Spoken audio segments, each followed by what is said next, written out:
Olá, voltamos. Agora o ar vai ficar rarefeito. Nós vamos falar de coisas mais delicadas, vamos conversar mais, desenhar mais e ter menos slides prontos. Então, no nosso bloco anterior, o que a gente viu? A gente começou a falar dos assets, né, dos tokens, falamos um pouquinho do mercado de funding e falamos dos investidores, ou seja, dos traders e especuladores. E aí, onde é que nós vamos chegar hoje? Quase no topo do Everest. Nós vamos entender que existem fluxos entre os players e que esses fluxos transnacionais, na verdade, trazem um problema jurídico gigante. E essa é a grande oportunidade. As duas últimas aulas desse curso, essa e a próxima, são a cereja do bolo, onde nós vamos aprender a pensar diferentes nessas possibilidades. Por uma questão de tempo e didática, eu restringi o conteúdo apenas ao mercado de capitais ou ao mercado financeiro. Mas pensem que existirá a mesma coisa para títulos e posses. Imagina se eu puder cartorizar um imóvel em São Paulo e esta certidão de propriedade, essa escritura, seja um token. E eu puder comercializá-la em exchanges no mundo inteiro. O mercado de real estate é um mercado de 300 trilhões de dólares no mundo. É gigantesco. Se eu puder tokenizar o carro, e eu sou da BMW, o carro que está aqui é meu e está na Alemanha, mas ele está sendo alugado para um motorista de Uber aqui em São Paulo. Quais as potencialidades? Mas por enquanto nós vamos discutir apenas o mercado de capitais. Vamos lá, senhores. Primeiro, quem são os bilionários das plataformas? Quando a gente volta para o nosso caso do EOS, fica muito fácil identificar que esta pequena empresinha aqui, Block One, ganhou muito dinheiro com o tal do ICO. Ela não é mais dona da plataforma. A plataforma foi doada integralmente para alguém. Como é que fica a relação de quem doou e quem contribuiu? E principalmente, a plataforma está aqui, mas ela tem projetos, né, em cima desta plataforma. Como é esse ecossistema hoje? Por que ele existe? E por que quando a gente vê que esses tokens que não têm valor quase nenhum foram estupidamente tradeados no mercado e ninguém falou nada? Existe uma regra para esse efeito, né? Então, quando a gente pega daqui até o final deste processo de vendas, esses tokens foram vendidos numa espiral, que ao final disso foi encaminhado a uma série de wallets, uma série de endereços que se tornaram detentores ou possuidores desses tokens. Esse mecanismo de desdobramento, que aqui está agora, está sendo investigado nos novos ICOs. Quando a gente falou que a gente teria uma formalização do mercado para o mercado de security token, é porque quando isso aconteceu, a SEC falou, cara, não estou entendendo o que está acontecendo. E ela não estava entendendo mesmo, muito rápido. Isso aqui foi 2017. Quando você começa a olhar mais ainda, como é que isso aqui se desdobrou em venda? Como é que isso aqui foi vendido em carteiras nas corretoras? Você fala, isso aqui deixou de ser token e passou a ser dinheiro normal, de preferência US dólar. Por quanto foi vendido?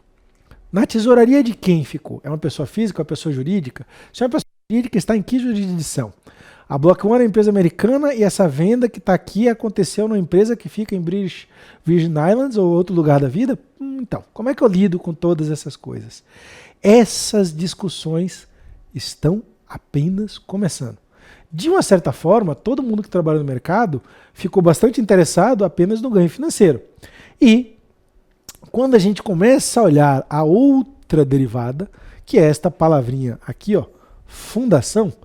O que é uma fundação? Você pega dinheiro, bota nesta caixinha maravilhosa que está aqui dentro, que é a fundação. A fundação pega o dinheiro, paga desenvolvedores, né?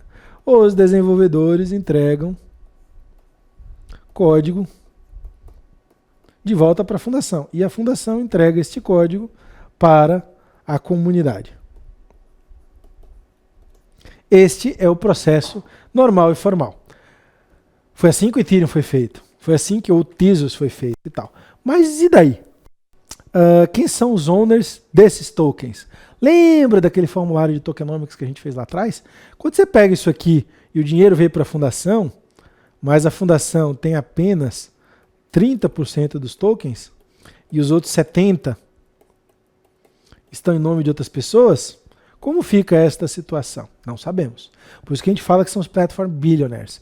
Se vocês lembrarem lá do começo do Ethereum, que a gente falou, olha, alguns milhões de tokens foram dados para 85 pessoas num bloco. Aquela operação de 2014, né, quase 5 anos atrás, ainda levanta muitas suspeitas num monte de canto. Neste momento, março de 2019, a SEC americana falou: não tem problema nenhum com isso. Obviamente, esse dinheiro gerou um valor muito grande de volta para o ecossistema. Aquelas pessoas se tornaram investidores, se tornaram empresários, fizeram investimento em outros projetos de cripto que estavam acontecendo. Inclusive o Joe Lublin, que é uma das pessoas que tem lá, montou um dos maiores integradores de Ethereum do mundo, que é uma empresa chamada Consensus. Chegou a ter 2.000 funcionários no período áureo.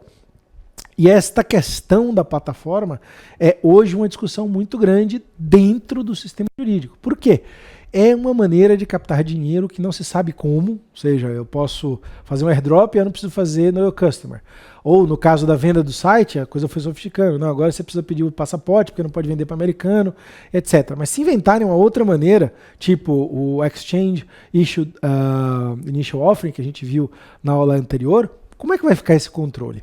Isso suscita não só possibilidade de lavagem de dinheiro, como possibilidade de captação sem controle institucional, ou seja, podendo fraudar alguns investidores, ou efetivamente, no melhor dos casos, você fez uma captação global em algum lugar que ninguém sabe onde está, para uma instituição que ninguém sabe qual que é, sem pagar imposto para ninguém. Isso é o melhor do mundo para os libertários e o pior do mundo para os governos. Esse último desenho, que é o mais positivo, está sendo cada dia mais claro para quem constrói uma plataforma. É a maneira mais fácil que você tem de fazer isso. Sendo este token utilizado na plataforma ou não. Mais uma vez o caso do EOS. O token vendido, que captou quase 5 bilhões de dólares, não foi usado na plataforma. Ele fez a captação, você botou o dinheiro na tesouraria e depois aquele token foi descartado. Você flipou ele no mercado, fez alguma outra coisa assim. Quando a gente começa a pensar nesse tipo de coisas, a gente começa a imaginar a segunda categoria de gente que ganhou muito dinheiro com isso. Os validadores ou mineradores, como a gente fala. Isso aqui é uma tela que eu tirei hoje, antes de vir guardar na aula. Você fala, olha, o cara ainda está oferecendo o business de mineração. E aí ele está dando esse SHA-256 aqui, basicamente é Bitcoin. O Ethereum, a gente já sabe por que faz, e aí tem outras coisas aqui, como o Zcash e Dash. Para que eu compro mineradora? Para ganhar ativos em criptomoedas. Com ativo em criptomoedas eu compro SEO ou eu literalmente trado. Quando eu alugo capacidade de mineração da mining, supondo que eles não sejam uma pirâmide, e na verdade não tem nada a ver com a empresa, nem estou recomendando, e eu recebo bitcoins dessa operação de mineração que na teoria fica sabe Deus onde. Como eu declaro isso? Que tipo de renda é essa? É um empréstimo remunerado? É um investimento em fundo? Eu deveria pagar IOF no Brasil sobre isso? Não se sabe.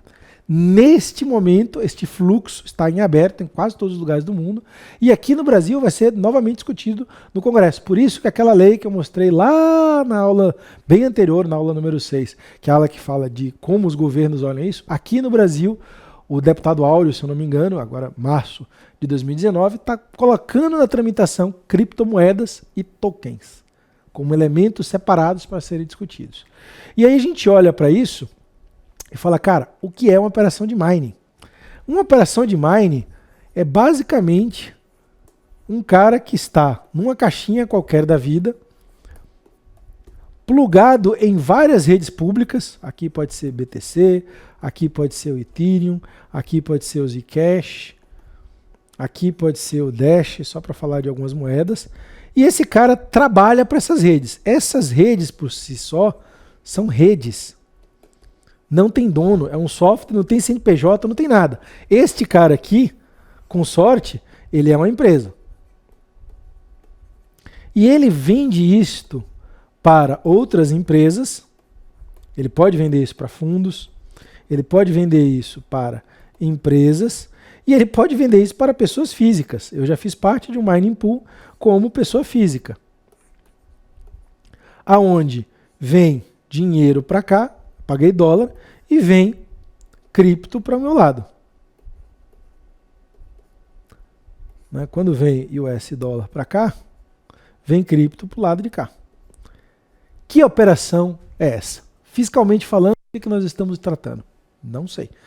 Eu declarei isto aqui como recebimento de cripto. E o título é exatamente esse, recebi cripto, ponto. Por que você recebeu cripto? Porque eu comprei capacidade de mineração. Eu declarei que eu aluguei as máquinas e que as máquinas ficariam trabalhando para mim. Quando você faz esse tipo de aluguel, esse cara aqui paga energia elétrica, paga todos os custos, paga depreciação de equipamentos, de máquina, caramba, 4, e na prática eu só tenho lucro disso. Eu botei uma grana lá, botou outra grana para cá. Botei cripto para lá, botei cripto para cá. Como é que o Banco Central vê isso? Não vê. Como é que a Receita vê isso? Você está me pagando ganho de capital por alguma coisa? Então eu estou tranquila. Como é que a CVM vê isso? Ela não vê. Na teoria, eu estou fazendo micro crowdfunding numa operação de mineração em algum lugar do mundo, que nem eu sei onde é esse lugar do mundo. Eu consigo auditar essa operação? Não. Eu consigo saber se estão me engolando? Não. O que é isso? Ninguém sabe. Mais um objetivo de compliance, juristas, legisladores e órgãos fiscalizadores. Esta é a era que nós vivemos. Quando a gente começa a olhar isso aqui, existe uma outra coisa. Lembra dos ICOs? Os ICOs fizeram bilionários. O pessoal foi lá, fez a crowdfunding, botou um monte de coisa, fez o projeto e etc. Esse pessoal aqui, onde eu me incluo, ganhou dinheiro. Este pessoal ganhou salário. Este time aqui ganhou cripto. Eu tenho algumas fotos que vocês já viram lá nas gerações. O Dan Larimer. O Dan Larimer é um cripto bilionário. Por quê? Porque ele estava no ICO do EOS. Ele vendeu EOS baratinho e ganhou. E na verdade, quando foi feita a emissão, ele vendeu os EOS dele a um valor bem grande de mercado. Como é que se caracteriza essa operação? Se eu sou um brasileiro, fiz o ICO da minha empresa, que está lá na Estônia. Eu não moro na Estônia, a empresa está lá, mas eu estou aqui. E eu vou declarar que eu recebi 1 milhão de patacas, que são os meus tokens, Courtney tokens, e que eu vendi esses tokens por X milhões. Eu vou declarar, obviamente, ganho de capital de 0 até o preço que eu vendi, porque é assim que é feita a operação aqui. Mas que operação é essa? Eu fiz um ICO, eu fiz um valor mobiliário, eu não fiz. Você vem me proíbe que eu faça aqui. Fiz lá fora, eu não vendi para brasileiro nem para americano. Acabou. Gray area. Que operação é essa? Cinza? Ninguém sabe. E daqui para diante nós vamos discutir muito dúvidas e questionamentos, porque a gente realmente não sabe. O que a gente sabe é que esse pessoal captou muito dinheiro. E esta captação inteira, imagina, uma fundação como a Tesos com 7 bi, quanto salário ela pagou em relação a isso? Esses são os criptobilionários. E essa é a disputa fiscal em voga. Quando eu começo a trabalhar isso, eu disputo este capital para o meu país, porque se é salário, o cara vai pagar imposto de renda. Se é bônus, o cara vai pagar alguma coisa de imposto. E o dinheiro vai ficar aqui, vai pagar valores de serviços daqui. Obviamente, do outro lado, a gente tem as piadinhas, né? Fiz a ideia, fiz o negócio, tomei ferro da SEC, fui processado, fui condenado e acabei na cadeia. Até agora eu não vi ninguém na cadeia, mas eu vi um monte de gente pagar multas altíssimas para a SEC. Como a gente sabe na vida, né, quando eu pago multa, está dentro da regra do jogo. Captei 100 bilhões, paguei 50 bilhões de multa, estou com 50 bilhões na mão. Simples assim. Ou milhões, para usar um número mais bonitinho. Se isso estiver na regra do jogo, criamos uma gray area de arbitragem jurídica, mas não só jurídica, criamos uma arbitragem legal. Eu estou considerando que eu vou ser julgado e condenado e pagarei uma multa. E esta multa é mais barata do que o meu processo de captação normal via SEC, Exchange e etc.